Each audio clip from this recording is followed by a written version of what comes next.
लेकिन अज्ञान के बस हम इस जीवन को बर्बाद कर देते हैं।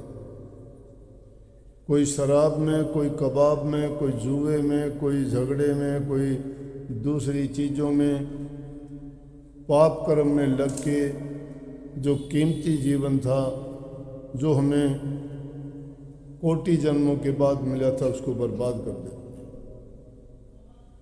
वाणी उसी ओर इशारा करती हैं। जो इंसान उस मार्ग पर चल पड़ते हैं उनके लिए तो ये बताया गया कि आप मुर्दे जैसे हो जाओ, जीवित मरना सीख जाओ। और जीवित मरना क्या है कि इंसान श्वास लेता है, खाता पीता है, विश्राम करता है, चलता है, दिखाई देता है, लेकिन बराए नाम का है। उस पर किसी चीज़ का, सुख का, दुख का, भलाई का, बुराई का असर नहीं होता। सिर्फ उसको एक ही लगन होती है, प्रभु की लगन, नाम भक्ति की लगन। मुर्दा जो इंसान हो जाता है उसको कोई चीज़ महसूस नहीं होती।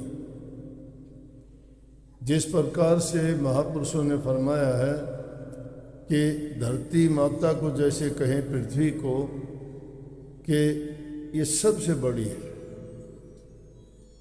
कहा भी है कि धरती माता सबसे बड़ी, इससे बड़ा न कोई, पीर पैगंबर ओलियार सब को लिया लको।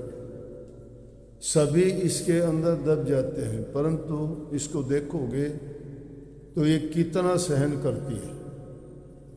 सब कुछ तो हम सारे जीव जंतु, पशु पक्षी, इस पर हवा, अग्नि, धूप, जितनी भी कार्रवाई होती है सारी पृथ्वी के ऊपर होती है, और फिर भी ये बर्दाश्त करती रहती है। तो इसके समान कोई नहीं।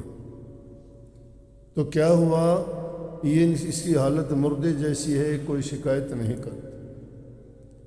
लेकिन बात क्या कही, उसको बात समझने में, मुर्दा का मतलब मुर्दा ही हो जाता है तो उसमें प्राण कहाँ रहे।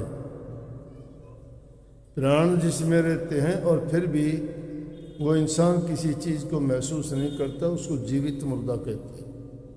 जिंदा दिखाई देने के लिए तो है, लेकिन उसमें वास्तविकता क्या होती है कि वो मुर्दे के समान है, जिसको इन चीज़ों से, दुनियादारी की बातों से कोई मतलब नहीं। सिर्फ उसको लगन है तो प्रभु के नाम की है, भक्ति की है,